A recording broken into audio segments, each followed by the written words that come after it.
क्या आपके साथ कभी ऐसा हुआ है कि रात के 2 बजे हैं, शरीर थक चुका है, लेकिन दिमाग बंद होने का नाम ही नहीं दे रहा है। पुरानी बातें, भविष्य की चिंताएं, लोगों की बातें, असफलता का डर और हजारों विचार एक साथ दिमाग में दौड़ रहे हैं।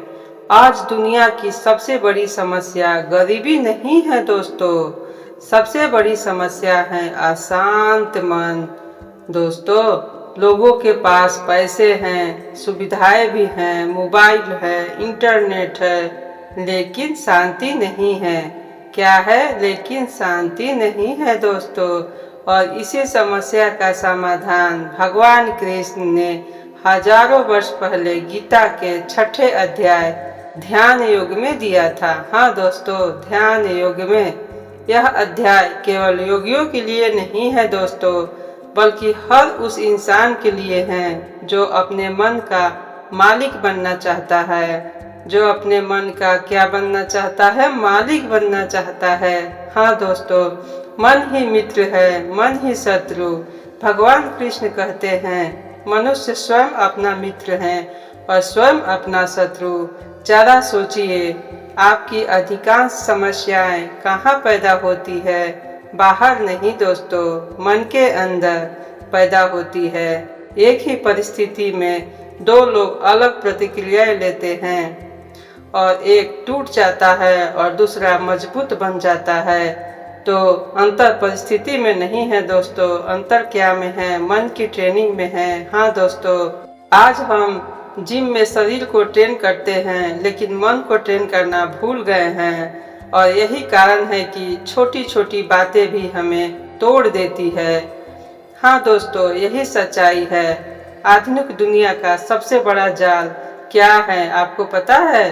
तो नहीं तो चलिए मैं सुनाती हूँ कि आज का सबसे बड़ा जाल क्या है और हम सब उसमें फंस चुके हैं। आज का इंसान पहले से ज़्यादा कनेक्टेड है, लेकिन पहले से ज़्यादा डिसकनेक्टेड भी है। सुबह उठते ही मोबाइल, रात सोने से पहले मोबाइल, हर 5 मिनट पर नोटिफिकेशन, हर समय कंपैरिजन। किसी का नया घर बन गया, किसी की नई कार आ गई, किसी की सफलता, और धीरे धीरे हमारा मन अशांत होने लगता है। हम कभी शांत ही नहीं रहते। हाँ दोस्तों, सच्चाई तो यही है, हम कभी शांत ही नहीं रहते। तो कृष्ण कहते हैं जिसका मन नियंत्रित नहीं है वह कभी शांति पा नहीं सकता। ध्यान का असली अर्थ, आज बहुत लोग सोचते हैं कि ध्यान का मतलब आंखें बंद करके बैठना है। नहीं दोस्तों, लेकिन गीता कहती है ध्यान का अर्थ मन को एक दिशा देना है। जब आपका मन हर दिशा में भटकता है तो आप कमजोर हो जाते हो, लेकिन जब मन एक लक्ष्य पर केंद्रित हो जाता है तो असंभव भी संभव हो जाता है। हाँ दोस्तों, यही सत्य है। सफल खिलाड़ी, महान वैज्ञानिक, सफल उद्योगपति, सभी में एक ही समान गुण होते हैं और वो है फोकस। क्या होता है? ध्यान, फोकस। और ध्यान उसी फोकस की सर्वोच्चम अवस्था है। संतुलन ही सफलता का रहस्य है दोस्तों। क्या है? संतुलन ही सफलता का रहस्य है। गीता का एक अद्भुत संदेश है दोस्तों। बहुत ज्यादा खाना खाना भी गलत है और बहुत ज्यादा कम खाना भी गलत है। बहुत ज्यादा सोना भी गलत है और बहुत कम सोना भी गलत है। आज के दुनिया में लोग हद से ज्यादा जीवन जी रहे हैं। कोई दिन रात मेहनत कर रहा है तो कोई लेजी बन के बैठा हुआ है और कोई फिटनेस के पीछे पागल है, कोई मनोरंजन में डूबा हुआ है तो कोई सोशल मीडिया के पीछे पागल है दोस्तों। लेकिन कृष्ण कहते हैं जीवन का रहस्य बैलेंस है, उसे संतुलित रखो, उसे बैलेंस बना कर रखो। बैलेंस ही मानसिक स्वास्थ्य का आधार है, बैलेंस ही सफलता का आधार है, बैलेंस ही शांति का आधार है। अब सुनो कृष्ण द्वारा बताए ओवर थिंकिंग का समाधान। हाँ दोस्तों, आज लाखों लोग ओवर थिंकिंग से परेशान हैं। किससे परेशान है? ओवर थिंकिंग से परेशान है। मन लगातार भविष्य में भागता रहता है। अगर मैं असफल हो गया तो, अगर लोग मुझे जज करेंगे तो, अगर मैं पीछे रह गया तो। हाँ दोस्तों, अगर से हम सब परेशान हैं। हाँ दोस्तों, इस अगर से हम सब परेशान हैं। लेकिन ध्यान दीजिए, इनमें से अधिकांश घटनाएं कभी घटती ही नहीं। हम वास्तविक से नहीं, हम कल्पनाओं से परेशान हैं। हम किससे परेशान हैं? हम कल्पनाओं से परेशान हैं दोस्तों।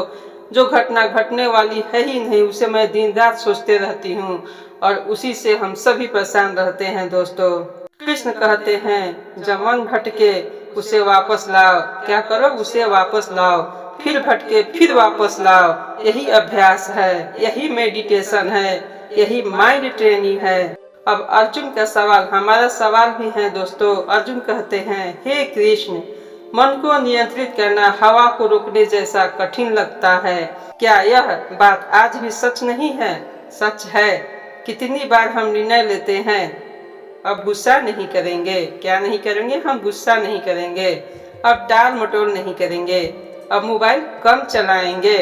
लेकिन कुछ ही समय बाद फिर वही आदतें लौट आती है। क्या होती है? फिर वही आदतें लौट आती है। अर्जुन की समस्या हमारी भी समस्या है दोस्तों। इसी तरह कृष्ण का उत्तर भी अमर है। भगवान कहते हैं, हाँ, मन को नियंत्रित करना कठिन है, लेकिन असंभव नहीं है। क्या है? लेकिन असंभव नहीं है।